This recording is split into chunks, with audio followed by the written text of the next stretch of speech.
Welcome to my channel.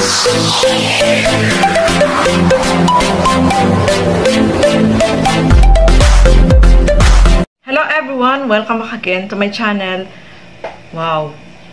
Beyonce, kasama din ni Kalingap Edo sa pagbablog. Doon sa pagbisita dun sa kanyang mga beneficiary. O, diba? So, alam naman natin, mga kasukay, mga Kalingap, na itong si Beyonce ay marami po yung nagsasabi. Kahit sa mga live ni Kalingap Edo, marami yung nagre-request doon na sana daw si Beyonce ay isama ni Kalingap Edo sa pagbablog niya, sa pag-i-scout. At ayun, nakita po natin dito sa video na ito na kasama nga ni Kalingap Edo si Beyonce sa pagbisita doon sa tinutulungan ni Kalingap Edo. At kahit si Kalingap Rob ay nabanggit niya din sa live niya na etong si Beyonce ay isinama ni Kalingap Edo. So, ito panoorin po natin yung maiksing clip na makikita po natin na kasama ni Kalingap Edo etong si Beyonce. Tara, panoorin po natin ito. Ayan, hello po mga Kalingap. Welcome back to our channel, Kalingap Edo. At ngayong araw po, andito tayo sa lugar nila John Romel. Titingnan natin kung anong pwede natin may tulong sa kanila, sa kanilang pamilya para mabawas yung hirap ng mga yung mga bata, sila Romel, at ganoon na rin si tatay, no? Kasi kung napanood nyo po yung huling vlog sa kanila, talagang nakakaawa ang kalagayan nila. At yan, buti na lang nandito ang channel natin para tumulong. Thank you so much po sa mga mga taong nagpapaabot ng tulong. Di mga taong di nag-skip ng ads yan, thank you so much po rin sa inyo. At yan, hinihintay natin sila dito ngayon. At di na tayo nagpunta sa lugar nila kasi medyo mahirap ang daan. At malayo pong masyado, medyo delikado. At sila na lang ang kinontak namin dito ng mga tao rito. May mga kontak naman sila sa kanila. At dito na lang kami magkita. Kumusta? Kumusta po eh? Kumusta? Long time no see. Kararating lang sa... Anong... Doon ka... Doon ka nakadestino. Anong ang trabaho nyo? Construction. Oh, bago yata itong batang ito. Ay, diyan. Sino to? Dito?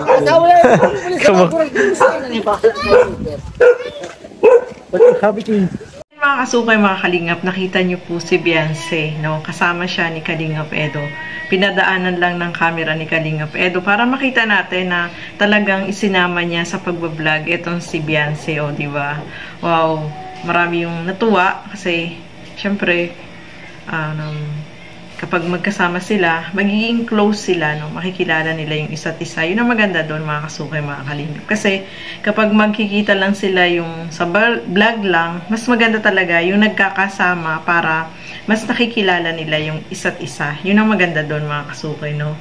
Kasi pag nagbablog lang, saglit lang naman yun na magkasama sila, diba? Iba na yung nagkakasama sila, yung sa mga tinutulungan, sa mga pinupuntahan.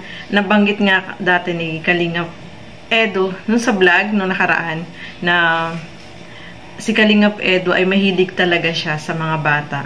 At si Beyonce, ganun din, natanong niya si Beyonce, na mahilig din pala ito sa mga bata. So, compatible silang dalawa, diba?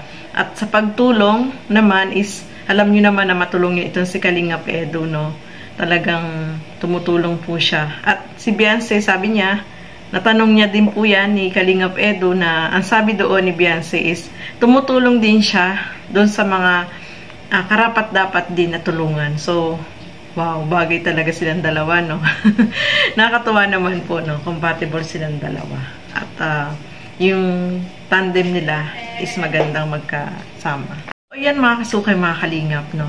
Itong pinuntahan nila Kalingap Edo is sobrang nakakaawa po yung sitwasyon ng kalagayan nila. Wala silang sariling bahay at gusto ni Kalingap Edo na matulungan itong pamilya na ito na magkaroon ng sariling bahay, sariling lote. Sorry po, sariling lote, mga kasukay, no? Gusto niya na makalipat sila, meron problema sila doon sa lugar nila na masyadong komplikado, mga kasukay, kaya hindi na lang binanggit dyan sa vlog na yan, no? So, ang gusto talaga ni Kalingap Edo ay matulungan ito at sana meron pong mga mabubuting loob na tumulong para kahit papaano ay mapatayuan sila kahit simpleng bahay lang, no. Kasi yung lote ay pwede nang mabili ni Kalingap Edo kasi pinag-ipunan ni Kalingap Edo yun, mga kasukay, mga kalingap. At sana kahit papaano pampatayo ng bahay yung kailangan nila, no. Sobrang hirap po nung kalagayan nila, mga kasukay, mga kalingap, kaya sobrang naawa po dito si Kalingap Edo. Kaya, at saka yung lugar nila, napakalayo po, mga kasukay, mga kalingap. Kaya hindi na pumunta doon sa bahay nila itong si Kalingap Edo, ay malayo at saka delikado, no. Napakalayo ng lugar nila. Kaya sila na lang yung pinapunta dyan para, ano naman, safe naman sila Kalingap Edo. Kasi napakalayo, no, delikado. Tapos, mamaya maligaw-ligaw ba ito si Kalingap Edo, diba? So, sila na lang yung pinapunta dyan sa baba para makausap, syempre, at mabigyan ng tulong, no, mga kasukay.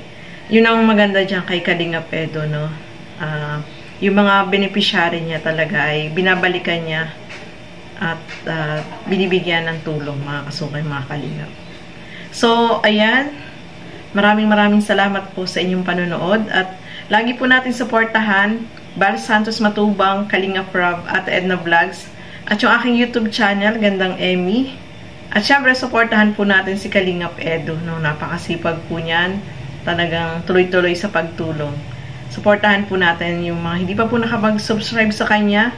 Subscribe mo na yan. So, hanggang dito na lamang po muna. Keep safe, everyone. Thank you for watching. Mabuhay po tayong lahat. Bye-bye!